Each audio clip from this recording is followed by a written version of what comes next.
শীতকাল আসলেই আমরা কিছু সবজির জন্য অপেক্ষা করে থাকি। তারই মধ্যে একটি হচ্ছে পেঁয়াজ কলি। আর এই মাছটা তো ১২ মাসই পাওয়া যায়, কিন্তু কেন জানি না শীতকাল আসলেই এই মাছের স্বাদ ডাবল হয়ে যায়। আসসালামু আলাইকুম। আরও একটি মজার রেসিপি নিয়ে হাজির হলাম আমি মাইশা ফ্রম মাইশাস কিচেন।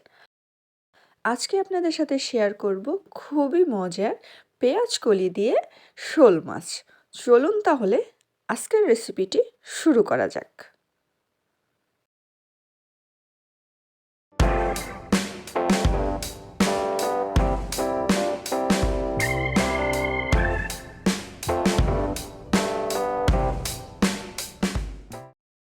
প্রথমে একটি কড়াই নিয়ে নিতে হবে। কড়াই গরম হয়ে গেলে তার মধ্যে দিয়ে দিতে হবে একটু বেশি করে তেল। তেল হালকা গরম হতে না হতে এর মধ্যে দিয়ে দিতে হবে পেঁয়াজ কুচি আর রসুন কুচি। চাইলে আপনারা বাটাও ব্যবহার করতে পারেন, কিন্তু আমার কাছে পেঁয়াজ কুচানো আর রসুন কুচানোটাই বেশি ভালো লাগে, আর এর যে ভাজা ভাজা একটা ফ্লেভার আসে সেটাই বেশি ভালো লাগে। এই জন্য তেলের মধ্যে হালকা একটু ভেজে নিতে হবে। ভেজে নেওয়ার পরেই এর মধ্যে দিয়ে দিতে হবে সামান্য পরিমাণ পানি। এই পানিটা দেওয়ার কারণ হচ্ছে ভাজাটা বন্ধ করা, যাতে অতিরিক্ত পুড়ে না যায়। তারপরে এখন একে একে বাকি মশলা শুরুতেই দিয়ে দিতে হবে স্বাদ মতন লবণ, হাফ চা চামচেরও কম হলুদের গুঁড়া, ১ চা চামচ পরিমাণ শুকনো মরিচের গুঁড়া, হাফ চা চামচেরও কম ভাজা জিরার গুঁড়া আর ধনিয়া গুঁড়া। এখন মশলাটা খুবই ভালো করে জাস্ট একবার অল্প পরিমাণ পানি দিয়ে কষিয়ে নিতে হবে, যাতে মশলার হালকা কাঁচা ভাবটা কমে যায়। একবার কষানো হয়ে গেলে এর মধ্যে খুবই ভালো করে ধুয়ে দিয়ে দিতে হবে শোল মাছ। শোল মাছটা আপনারা কে কীভাবে খেতে পছন্দ করেন? আমার তো সবভাবে ভালো লাগে, আর বিশেষ করে মামনির তো মানে ১০০ই ১০০ পছন্দ আর কি, এমন অবস্থা। এখন মশলার মধ্যে শোল মাছটা দিয়ে ১ বার বা ২ বার একটু কষিয়ে নিতে হবে, যাতে মশলা আর মাছ মেখে একাকার হয়ে যায়। এখন খুব ভালো করে মাছটা একটু কষিয়ে নিতে হবে, তবে সাবধান যেন ভেঙে না যায়।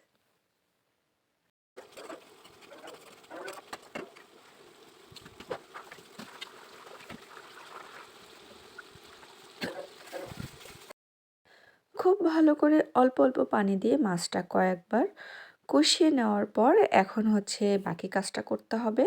বাকি কাজটা হচ্ছে সামান্য পরিমাণ পানি দিয়ে আগে মাছটা একটু মাখা মাখা হয়ে গেছিলো, পুরা টাইট কষানো হয়ে গেছিলো, সেটা ক্লিয়ার করে নিতে হবে। তারপরে দিয়ে দিতে হবে ঝোলের পানি বা বাকি রান্নার পানি। সেই পরিমাণ পানিটা দিয়েই এখন এর মধ্যে দিয়ে দিতে হবে আজকের মজার সবজি, সেটা হচ্ছে পেঁয়াজ কলি। এই পেঁয়াজ কলিটা উপর থেকে আস্তে আস্তে করে ছিটিয়ে দিতে হবে। এমনভাবে দিতে হবে যে সব পাশেই চলে যায়। আর এটা একটা নরম সবজি, তো সবজিটা দেওয়ার পরে আমাদের কিন্তু আর কোনো কাজ নেই। খুন্তির কাজটা তেমন একটা থাকবে না। জাস্ট একটু সেট করে দেওয়ার মতনই কাজ, আর এটা বেশি নাড়াচাড়া করারও দরকার নাই। এখন ঢাকনা দিয়ে ঢেকে রেখে দিতে হবে, যাতে এটা সফট হয়ে আসে। ৫ মিনিট পরে ঢাকনা খুলে দেখতে হবে এই যে অনেকটাই সফট হয়ে আসছে। এই পর্যায়ে কিন্তু এখন কিন্তু আর কোনো নাড়াচাড়া হবে না। জাস্ট একটু সেট করার জন্য, পাশ থেকে আশপাশ থেকে মশলা কেখে দেওয়ার জন্য এই পর্যায়ে শুধু আমাদের খুন্তির কাজ। তাছাড়া এভাবে ঢাকনা দিয়ে ঢেকে ঢেকে মাঝে মাঝে একটু উঠায় চেক করে নিতে হবে আর কি, যা সব ঠিক আছে কিনা। মাশাআল্লাহ সব ঠিক আছে। আর আমাদের রান্নাটাও কিন্তু এই যে দেখতে দেখতে প্রায় শেষের দিকেও চলে আসছে। এই পর্যায়েও কিন্তু খুন্তি দিয়ে নাড়াচাড়া করা যাবে না, তাহলে মাছ ভেঙে যেতে পারে। হালকা একটা খুন্তি দিয়ে গুঁতা দিয়েও দেখলাম যে না, ঠিক আছে তো সব। খুব সুন্দর, মাশাআল্লাহ সব ঠিকই আছে। এখন করতে হবে কি, আপনাদেরকে এই যে চারপাশে মশলা কেকে একটু খুন্তি মানে কড়াইটা ২ পাশ থেকে ধরে একটু নাড়াচাড়া করে দিতে হবে। নাড়াচাড়া করে দেওয়ার পরে এখন নাড়াচাড়া করে নিলাম, সুন্দর মতন ছাড়িয়েও দিল। এখন করতে হবে এই যে কড়াইটা খুব ভালো করে সুন্দর করে ঘুরিয়ে ঘুরিয়ে বাকি যে ঝোলটুকু আছে বা সামান্য পরিমাণ পানি আছে সেটা শুকিয়ে ফেলতে হবে। এমনভাবে শুকিয়ে ফেলতে হবে যে তেলটা খুব ভালো করে খুব সুন্দর করে ভেসে আসে, মানে উপরে উঠে আসে। তো এটার জন্যই করতে হবে কড়াইটা খুব ভালো করে আস্তে করে, আর এই পর্যায়ে কিন্তু জালটা মোটামুটি আঁচে থাকবে, অতিরিক্ত আঁচে থাকবে না। আর মাঝে মাঝে একটু ঝাঁকা দিয়ে নাড়া দিয়ে দিতে হবে, যাতে করে আবার তলাও লেগে না যায়, সেদিকেও খেয়াল রাখতে হবে। এখন খুব আস্তে ধীরে সময় নিয়ে কড়াইটা ঘুরিয়ে ঘুরিয়ে বাকি ঝোলটা শুকিয়ে নিতে হবে, আর তেলটা উপরে ভাসিয়ে নিতে হবে, কারণ এতে কোনো প্রকার ঝোল থাকবে না, একদম পুরো তেলে তেলে মশলায় মশলায় মাখামাখি হয়ে যাবে।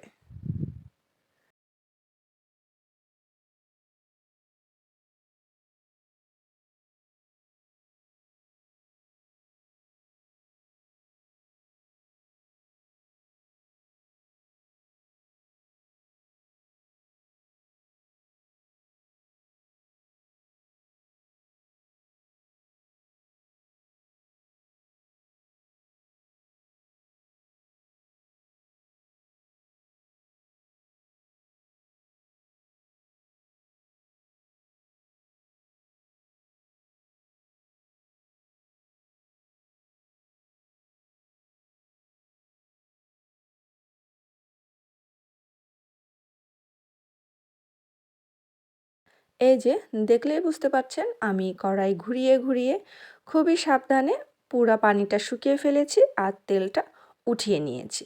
এখন ঢাকনা দিয়ে ঢেকে রেখে দিতে হবে যতক্ষণ না পর্যন্ত পরিবেশন হচ্ছে। তৈরি হয়ে গেল খুবই খুবই মজার পেঁয়াজ কলি দিয়ে শোল মাছ। এখন গরম গরম ভাতের সাথে পরিবেশনের পালা। এইভাবে পেঁয়াজ কলি দিয়ে শোল মাছটা এত মজার লাগে। যদিও শোল মাছ পেঁয়াজ কলি আলাদা আলাদা অনেক মজা লাগে, আর শোল মাছটা যেভাবেই রান্না করা হয় না কেন সেইভাবেই ভালো লাগে। আর এটা এমন একটা মাছ সব সবজির সাথে সেট হয়ে যায়, যেমন আলু, ঠিক তাই। তো পেঁয়াজ কলি দিয়েও কিন্তু শোল মাছটা অসম্ভব মজা লেগে থাকে। যারা ট্রাই করেছেন তো করেছেন, যারা ট্রাই করেননি চটজলদি শীত থাকতে থাকতে ট্রাই করে ফেলেন। তা না হলে কিন্তু আর এই জুটিটাকে আপনারা খুঁজে পাবেন না, আর এত মজাও লাগবে না।